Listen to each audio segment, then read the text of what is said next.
Hi, my name is Zoe Baird, and I will be presenting on William James. William James was a psychologist and a believer in fundamentalism. That was his greatest impact on education. Compared to what we ought to be, we are half alive.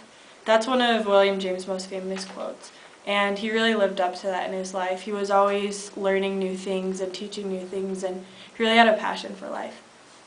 He used that passion for the benefit of others, and he really affected psychology and education. He was born January 11th, 1842 in Astor House.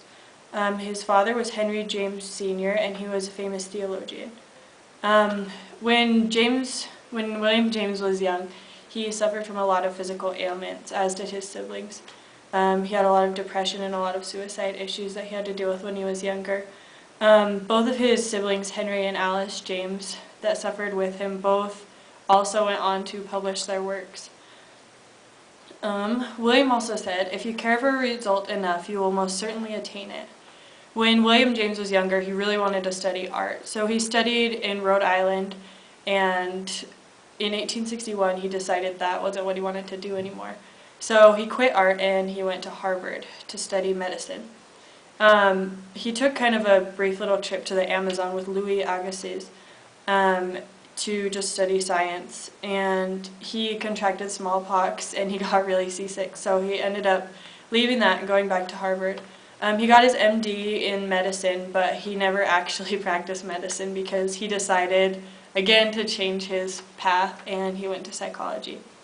Most of his educational career was spent at Harvard teaching and learning. He studied psychology first, and then he was teaching it pretty much at the same time. He said the first lecture he ever heard on psychology was the first one he ever taught. He took a lot of his curriculum on his psychology course from Hermann Helmholtz and Pierre Janet. At Harvard, he ended up teaching and studying physiology, anatomy, psychology, philosophy, and biology. One of his most famous students was Theodore Roosevelt. In 1872, he formed the Metaphysical Club. This was a club where some of his peers and the thinkers of that day would get together and discuss philosophical matters. And he also founded the American Society of Psychical Research. So he is considered one of the founders of psychology, and he just had a big impact on it. He believed in pragmatism, and he believed that an idea was true for those who believed in it. He developed the idea of a cash value of an idea. It was basically how it applied in real life. He believed that facts exist to reveal truth, that they weren't actually true in themselves. He also developed the idea of a stream of consciousness, which is really prevalent in psychology today. That had a big effect on the avant-garde movements in literature and art. He believed in chance and choice. He believed chance was the free element, things just happened, and choice was what you decided to do based on your biases and your beliefs.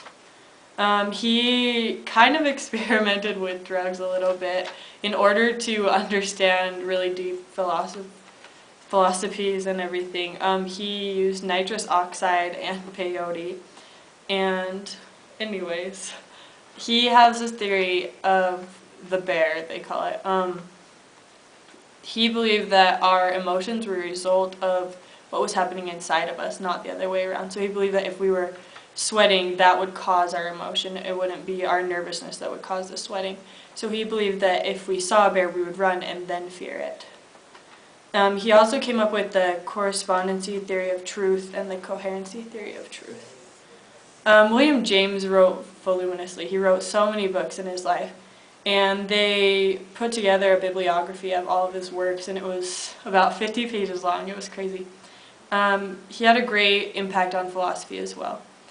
The biggest thing that I wanted to talk about is functionalism and William James's role in that. He believed in functionalism. It was an alternative to behaviorism. He believed that consciousness and behavior and differences should be studied of the mind in order to cater to the students' different needs. And if you understood their paces that they learned at and their styles, then you could have more effective teaching. He didn't believe in what he called rote memorization, which is just saying facts over and over again. He believed that you should study by association, by you would see the picture of a cat and then you would have the students say cat in order to memorize it.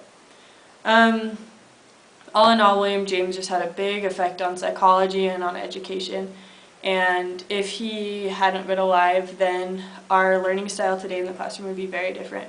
We would probably still be doing memorization by facts, just saying it over and over again, and teachers might not be catering to the specific needs of students in order to have a better learning environment. In the end.